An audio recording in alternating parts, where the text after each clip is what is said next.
It's exciting here to be here with Sharon, with you guys, because I believe that we are in front of a new era that's facing the Jewish people and facing the world. And it's something that I've been involved actually after I left Aish and I left the Hanasi Shul with Rabbi Wine, is in order to pursue this new frontier, which I believe you guys are in the forefront of it. And that's something that I would like to learn together with you. I believe it's this week's Torah portion, all of the Genesis Torah portions speak to us, and they speak to this new era that we just started. What is this new era? If you think about it, this is going to be the major turning point of world history, the main turning point of Jewish history, and we, the small group of Jews, especially here in the land of Israel, are in the heart of it all. The world is now in the beginning of the AI era. We all remember like the .com, beginning of the 2000s. The world as we know it, as we knew it back then, totally changed. And we were on top of it. That was part of our success, part of our prosperity. And in the last 5 years, this AI world has been creeping up on us, just like from Windows 95 to 2000. But now that's it. It has launched. I think October 7th was a pivotal turning point in world history in the way we've seen morality was put to the challenge around the world. How did people perceive what is right and what is wrong? Which side of history they choose to take a stand? And now that we're sort of coming to the end of that war period of 2 years of stress, of hostages, and thank God they came back home. And now we're beginning this post-October 7th era, which I believe will bring unbelievable prosperity to the world. And we're seeing that there's a shift in the global world as well. There's a shift in world order, so to speak, with the tariff wars of China and the United States and the Gulf countries. And in the heart of it all is actually this small state of Israel with a few million Jews. We're at the heart of it all. And the name that is associated with all of it is none other than Abraham, than our father, Abraham. The Abraham Accord, and I believe that's really the promise that we see in Jewish wisdom when you look at last week's Torah portion and in this week's Torah portion, where God tells Abraham, I want you to go to this land. Which land? He doesn't say right away, but go. Listen to that inner voice that is telling you that it's time to make a change. And you as founders, as people who are able to push things forward, you understand that. It's that ability to listen to that inner voice that says, make a change and be the light. And that's the promise. Go to this land that I will show you, that I promise you.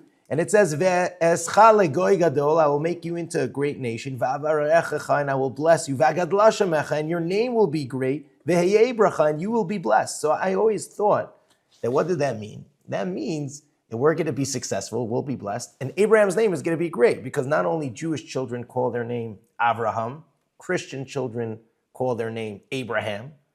You have Abraham Lincoln, right? It's a famous name. And you also have Ibrahim, which is a Muslim name. So we have half of the world's population knows the name Avraham. But it's much more than that because in the next verse says, V'nivrechu becha kol mishpechot ha'adama, that all of the countries of the world, all of the nations of the world are going to be blessed through you, through your name. Meaning it's not just the monotheistic religions that come out of Abraham that believe in this, but the blessing is going to come to the whole entire world through the name of Abraham, including China, including Russia, including India. And we're seeing that there's a new trade market that is being redesigned and redefined in this new era of AI and in this new era of global trade. And at the heart of it all is the Abraham Accords, is Avram Avinu. Who was this Avraham? Who was Abraham? What is it that we can learn from him? What is it that we could better understand that could teach us how to enter this new era? What were the stories? Where did he come from? We know that in the written law, we're introduced to him when he's 75 years old. But are there any background stories that describe who he was that we can learn from? Is there a midah, an attribute that we could start to embody as his children and as his descendants so that we can now make the world a better place? And I'll tell you a lesson that I learned from the late Rav Berelwein, who was my rabbinic mentor.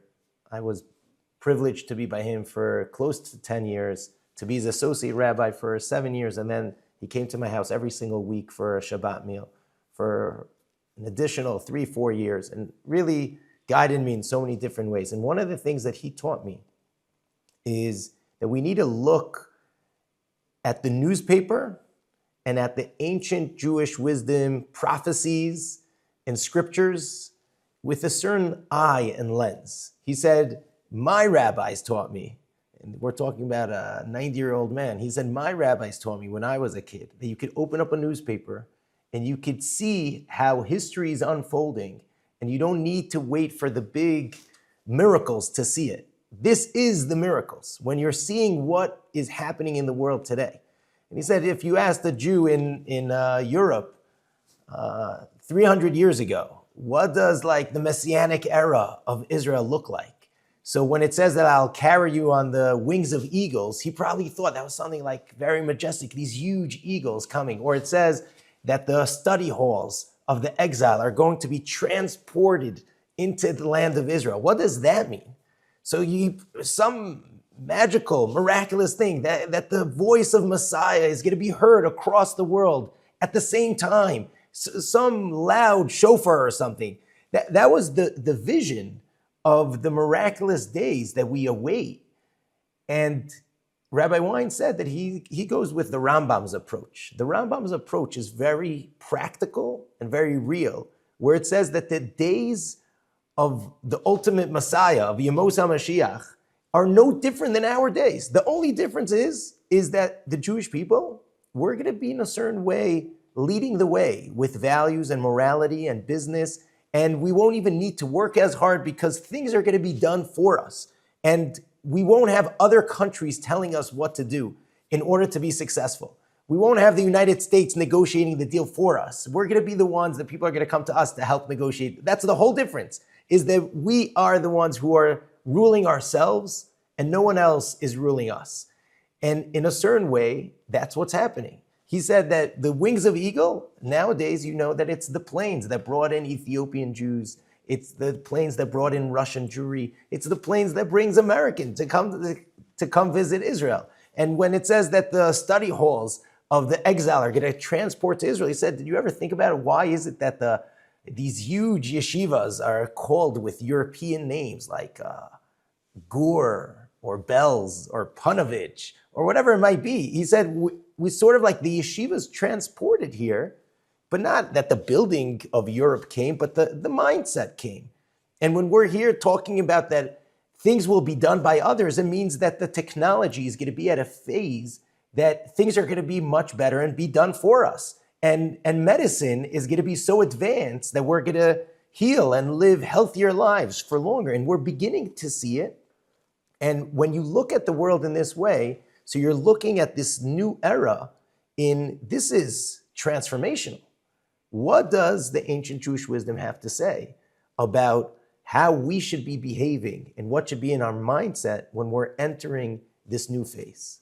So something that Jewish wisdom teaches us, and this is important to understand this next phase because we're going to talk about the attribute that we need to embody. But before that, there is one of the midrashim speak about that at the end of days, it's not only are we going to be successful, and this is really where it applies to each and every one of us as business leaders.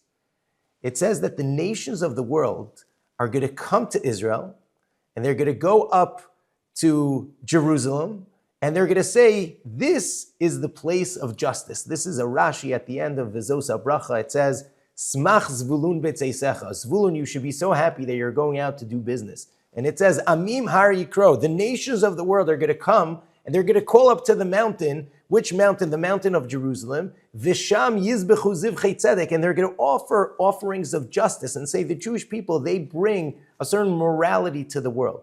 And how is it going to work? The way the Medrash explains it is that they're going to come to Israel to do business at the shores of Israel with the entire high-tech industry. They're going to come and do business, and you see major global industries are coming to do business with Israel. And when they come and they see how we do business, how we interact, how we carry ourselves, how we lead with values and with integrity. So then they're going to say, what is the success story of these people? What's behind it? How are they so successful? Because they've called us many names throughout many years of exile, but no one has ever called us stupid. We've been blessed with the ability to be successful. This is the blessing that was given to Abraham. And they're going to ask, what is the secret? And then they're going to come to the mountain, to Jerusalem, and they're going to see that we have a moral code, that we have one God, that we eat one food, we eat kosher food, and that we live based on these values that we study and we practice. And then they're going to say, this is unbelievable. We too believe in the God of Israel. And in a certain way, this is the beginning of this era where the global economy is going to be coming more and more around Israel, around the Jewish people, all around. We need to do it, though, with the right values. And this is what I want to focus on. What is this attribute of Avraham Avinu? How did he see the world? And what is it that we can learn from him? So there's two stories that are brought about Avraham when he was a young child that are brought down in the Midrash. And then it also says a story that is in the text itself. So what are the stories that are brought down in the Midrash? The famous one that some of us have learned when we were young, but it's time to look deeper into it, is that Avraham Avinu was watching his father's idol store. The whole world was a pagan society. They believed in different powers and different idols. And this lady comes to bring an offering to one of the idols. So his father's not around. Avram brings the offering in front of the idols. But what does he do? He smashes all of the idols in the idol shop, and he takes a stick and he puts it in the hand of the largest idol, and then he keeps it there and he keeps the food in front of him. And when his father shows up at the end of the workday and he says, "What's going on here? Abe, what'd you do?" He said, "I didn't do it. The idols, they saw that I was bringing an offering and they were all fighting with one another. So the big one took a stick, hit them all up, broke them, and that's what happened." He's like, "Are you kidding me? They can't do that. They can't fight with one another." So he takes him to Nimrod and he has a whole debate. Nimrod throws him in the fire. What is that medrash telling us? You see, we always view it as children with of course it's so silly. Idols it's a piece of wood, it's a piece of stone. It just has an image. It's something physical. It doesn't have any power. And so of course it's so silly. But the truth is that the idols in those days are no different than the gods and idols that we create in our day. The idols in those days had power, and people worshipped power. And until today, and all the gods that we've created are gods of power, right? What is the god of the Greeks? It's Zeus, which is about power, and the god of Egypt is Ra, which is powerful, and they believed in gods of fire and of water and of wind, of different elements, and each one it's a god that has a specific power. And it could even be the god of love and the god of whatever it might be. What Abraham taught the Jewish people, his children, and eventually the world, is that we don't worship power, and power is not the God, but rather our ability, because the power that these gods represent is all about fighting with one another. And he's showing if they can't fight with one another, we are the ones who are fighting with one another and using these powers against one another. This is the change that he was making in society. And until today, we're worshiping the gods. We're saying who's more powerful, who's got a bigger army, who's got a bigger this, who could control the world. And Avram was teaching us it's not about control. It's about love. God he doesn't want us to use him to control other people, but rather to help other people. And this is the turning point that Avraham Avinu taught the world. He taught the world the midah of chesed, the attribute of chesed. Chesed is, and we see this in the beginning of this week's Torah portion, where Avraham is looking for guests. But there's a very important distinction that we have to understand when coming to explain what chesed is. Chesed is not just doing kindness with other people. It's not the proper interpretation of the word. The Chovas Alavavos, one of the Rishonim from 1,000 years ago, says that chesed is different than being, there's two different ways of kindness. One is that I'm I'm trying to find the word that he used. He said there's a difference between rachmanut and chesed. Chesed is kindness, and rachmanut is, I don't know how you would translate it. It's sort of like I feel pity or I resonate with you. Many times we do kindness. How do we do kindness? Because there's a certain challenge that was brought to us. We saw somebody is suffering. We saw our neighbor is suffering. We saw our friend's child is having a hard time. They're having a hard time with money. So when I felt their pain, I want to help them out. So therefore I have this pity towards another person, so I want to help him out. Meaning I feel the pain, and the reason why I'm helping other people is because I want to do kindness, but it's also because I want to remove the pain from myself. It makes me feel good that I'm helping other people. The chesed of Avraham Avinu was even greater than that. What was his chesed? His chesed was that I'm looking how I can help other people. I'm looking how to make the world a better place. I'm looking outside of myself, and my mindset is not just being concerned for myself, even my own pain that I feel when I see other people in pain, but even if I have no pain in my life, even everything is great, I am now looking for things that are not yet perfect so that I could help perfect them. I'm looking to be good by giving good to other people. That is the attribute of chesed that he taught the world and that he taught us. And that's why in the beginning of this week's Torah portion, Avraham Avinu is sitting outside of his tent. He just had his bris milah. He wasn't 8 days old. He was 100. And he's in pain, but he feels bad that he can't now go out of his tent and find people to help. He was never waiting for people to come to his house to help them. He went out looking for people. That is the attribute of true kindness, is that you're thinking outside of yourself. When Avraham Avinu begins to think outside of himself, he understands that when we are bowing down to the gods of power, we are we're giving them more power. And it can't be that this whole design was just to have a power struggle between different people.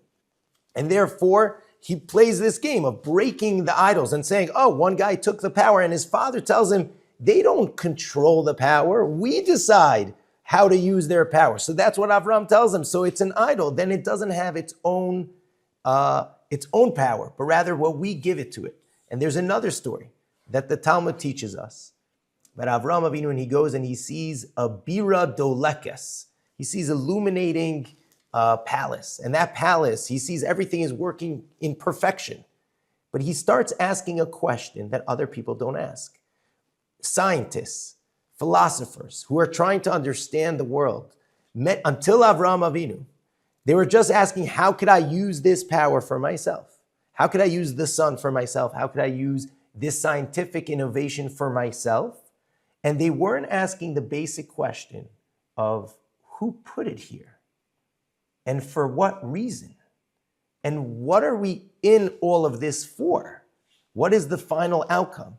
Again, Avraham Avinu was willing to challenge the status quo of how the entire world was thinking, because he had the ability to think outside of himself and to start looking at the world in a different way. As Steve Jobs says, it's not enough just to think smart, but think different.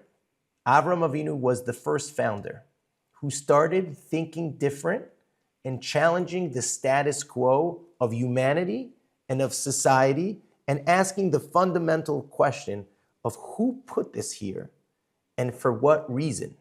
He wasn't asking, what does this do? How does this work? He started asking the question of why. Why do we have this? What's it here for? And by being the person who is willing to challenge the status quo, by asking why, in a certain way, he is the ultimate founder. Avraham Avinu, our father Abraham, never led a country, never led an army to an unbelievable war, never had many followers, not on the internet and not anywhere. He had one Talmud, one student, his son, and maybe his servant Eliezer. That's it. He taught a lot of people. He tried to empower a lot of people, to inspire a lot of people, but in a certain way, this individual who didn't lead with power, but with this midah of kindness, of thinking outside of himself, led to a total revolution in the way the world perceives what it is we're here for. And he brought to the world the understanding that we must find meaning and purpose and why it is we're here. And that's why he is the founder of monotheism. He is the founder of Judaism, and eventually that split into Christianity and into Islam, that they said, we are the true heirs of Abraham. We are the ones who take control over monotheism. And this is exactly our battle until today. Because you see, Avraham Avinu was the first founder by starting this revolution of thinking outside of himself and of asking the key question of why and what's it all here for. And therefore, let's relook at the situation. So he taught the world that there's a universal God. There's one God. It's not many powers. It's not many gods. And we have to control them for our own good. It's one overarching power that runs all of humanity. But although he taught the world that there's one God, he never said that there must be one religion. There's one God, but Judaism doesn't believe that there is one religion. Judaism actually believes in Chasidei Umot HaOlam, of the righteous people of Chesed, of the nations of the world. What the offsprings of Judaism did, Christianity and then later Islam, they said there's one God. If there's one universal God, there must be one universal religion. We need to get the entire world to believe in Christianity. We're going to do the Inquisition. We're going to go and attack the Muslim countries because we need to control the world. We're going to have the Crusades. The Islam does the same thing. We're going to take over the whole world. We're going to do Sharia law. Everyone must believe in our belief. But this is where Judaism is different. Because Abraham didn't teach the world one religion. He taught the world one God, monotheism. And he taught us another thing. By using and connecting to this attribute of chesed, of thinking outside of myself, not only was he able to change the way the world looks at meaning and purpose and values, he's able to teach us the importance of taking responsibility all the way through. And this is another aspect of why he was able to create such a global change that we're still talking about his name till today, and that the world order is being used by his name. And these are the attributes that we need to embody in order to be successful in this next phase. Avraham Avinu taught us, through thinking outside of yourself, that one must take full and total responsibility for everything around him. And in a certain way, through that, he was fixing the mistakes of the first 2,000 years. Because the first 3 mistakes of humanity that are brought down in the story of Bereshis and Noach are mistakes of people not taking responsibility for their actions. The first story, what's the first human story that we are introduced to in the Torah, is Hashem gives Adam and Eve, and he puts them in the garden of Eden, Gan Eden. What is the first commandment that he gives them? The first commandment that they're commanded, most people think it's do not eat from the tree, but that's not true. The first commandment is you should enjoy from the ultimate good of this garden, but there are also rules, there's also boundaries, but from this tree you shouldn't eat. So the ultimate good is to give good to other people. That was the commandment. I want to give you good, but don't eat from this tree. And they go ahead and they eat from the tree. And then God asks Adam, what did you do? Did you eat from the tree? What's his answer? Does he take responsibility for his mistake? No. He says, it's my wife's fault. Men haven't changed. They're still blaming their wives. And then he asks the wife, he asks Eve, what happened? Did you eat from the tree? She said, it's the snake's fault. She's also blaming the kids, blaming whatever else happened, right? So they're not taking personal responsibility. The second story that we have, and this is something that I heard from Rabbi Jonathan Sachs, says the second story that we have is the story of Cain killing Hevel. And then God turns to him, he says, where's your brother? He says, am I my brother's keeper? So he didn't say, I didn't do it, somebody else caused me to do it. He just wasn't taking moral responsibility. He should have taken care of himself. He should have watched himself. It's the battle of the fittest. It's the law of the jungle. Whoever's stronger wins. I'm not morally responsible for killing another person. I did what I wanted to do, and he should have defended himself. Doesn't take moral responsibility. And then comes the third story of humanity, which is the story of Noah and the ark and the flood. He takes personal responsibility. He takes moral responsibility for himself, and he builds the ark for 120 years. But he doesn't take global responsibility. The Zohar teaches us that the flood is called the flood of Noah. He's sort of to blame for the flood because he took responsibility for himself, for his own family, but he wasn't thinking, how could I make the world better so that we don't fall down this path? Avraham Avinu, his stories that are brought down in the Psukim are all stories of responsibility. He takes responsibility for believing in Hashem. He was thrown into the fire.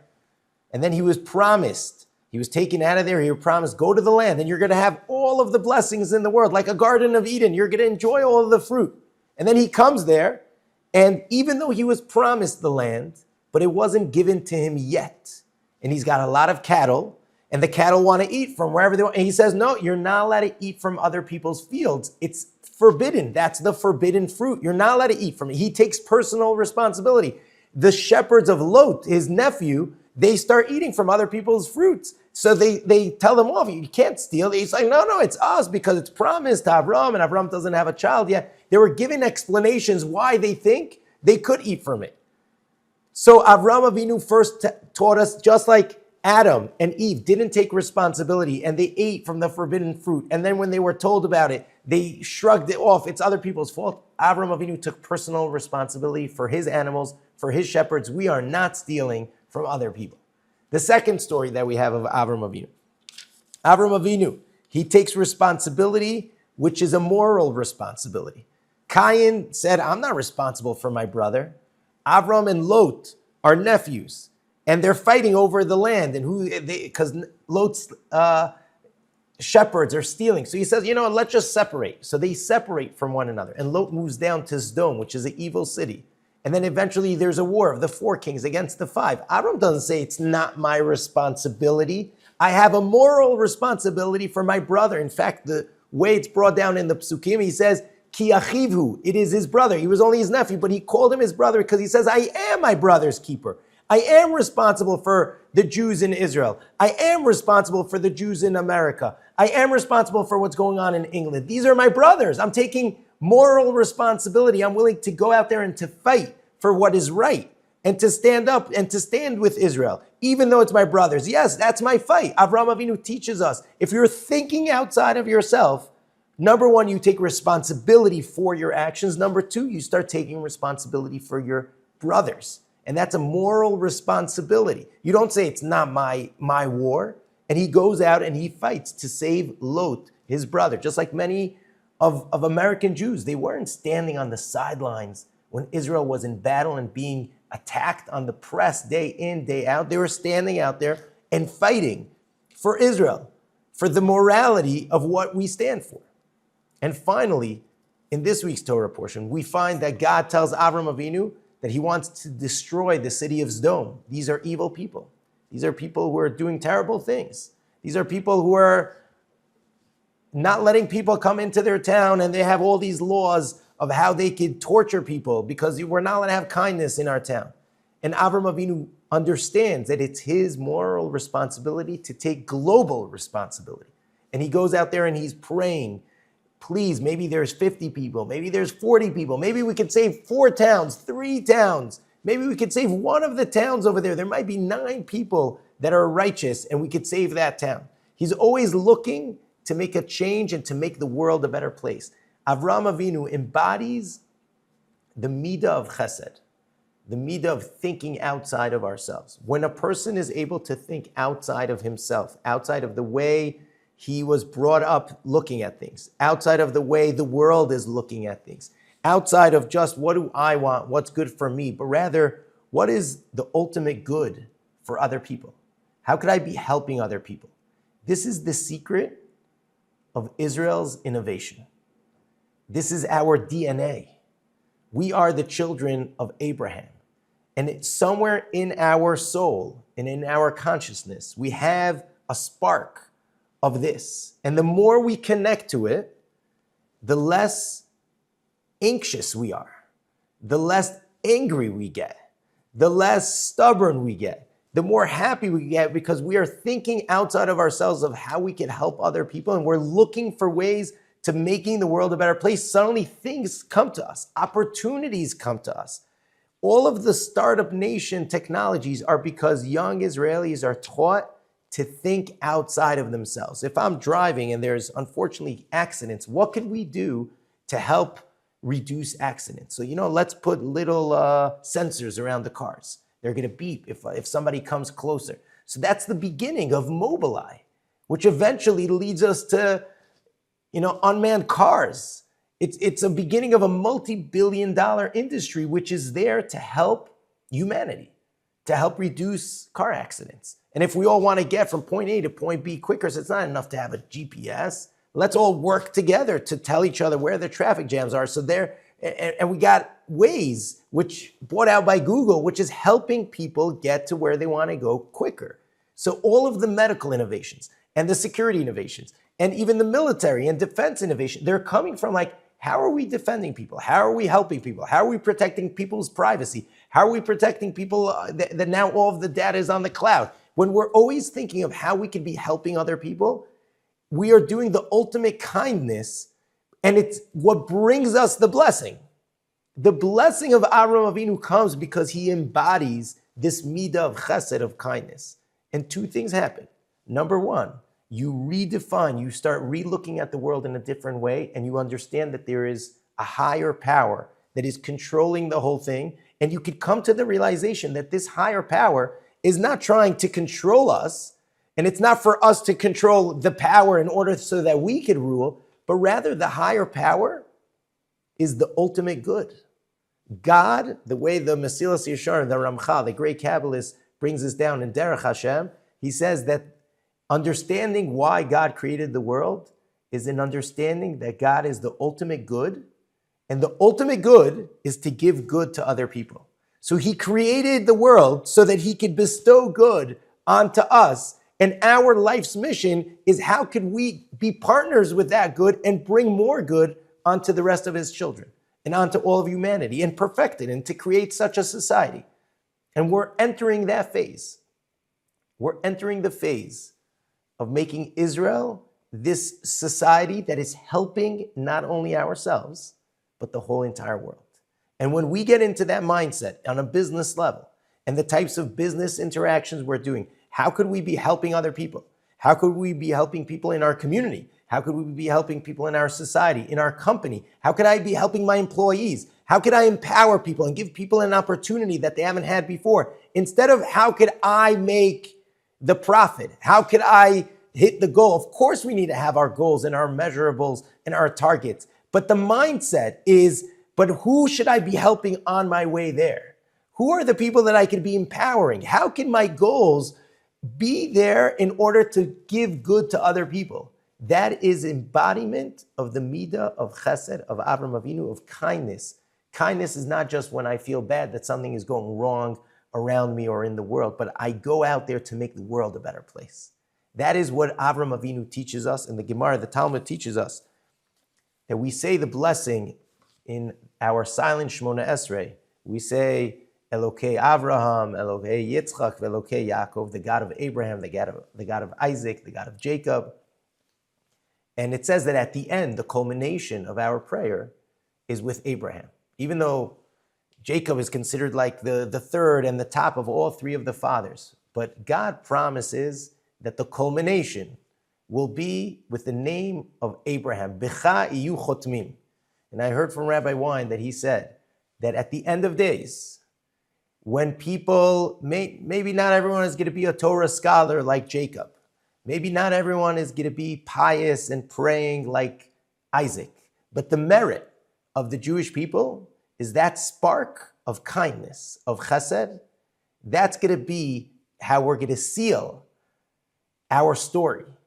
That the Jewish people, they hold on to that character trait of being kind, of looking outside of themselves, of trying to make the world a better place.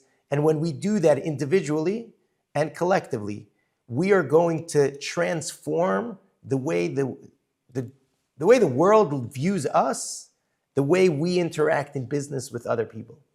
And I believe that's really what our calling is.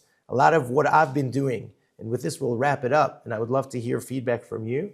A lot of what I've been doing the last 2-3 years in Israel is really creating a whole network of a young professional community who are young entrepreneurs and managers in high-tech companies, independent, they're starting their own companies as well, some of them low-tech, and creating a whole new language where everyone is there to help one another succeed. And like we're seeing, just like everyone, the entire industry is rising. And the values that we're speaking and we're building, we call this success with meaning. We call the organization value. It's success with meaning. How can we bring value to the market and be successful while finding meaning and purpose in what it is we're doing? And there's no shame in being more and more profitable, especially if your business is bringing value to other people. People think that kindness is, and this is such an important point, people think that kindness and charity is like, I saw a problem, so I sent a check to Israel. I sent a check to somebody who was injured, to somebody who needed food. I helped out. I was kind. I did charity.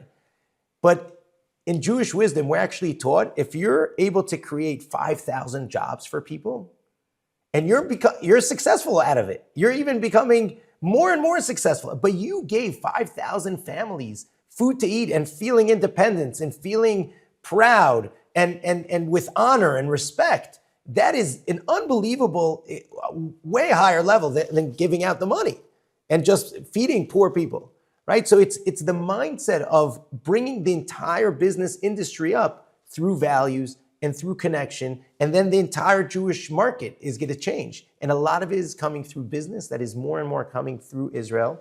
And people are looking for investment, they're looking for honesty, they're looking for true connections, and people who are frank, and people who are not trying to, spin on one another. And we're seeing it. We have close to 1,000 young professionals that are now re-looking and becoming more and more successful in the Israeli ecosystem. We're looking to expand. We've expanded already to Israelis in Manhattan. Now we're starting in Florida.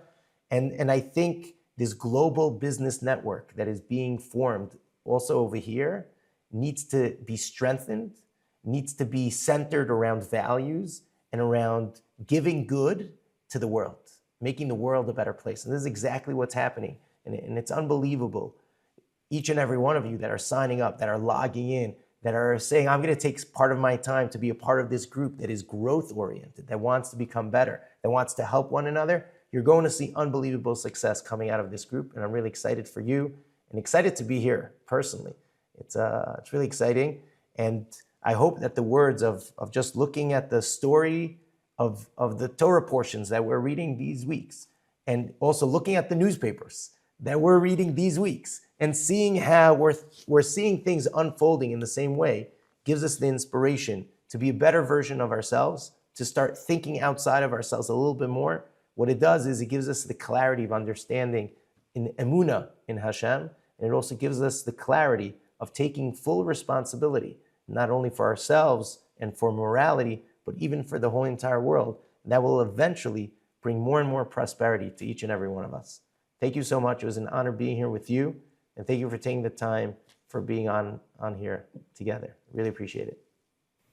I'll jump in with maybe a comment and a related question, but the idea that I kind of had in my head, and you pulled the words and put it so well, which is just the Judaism,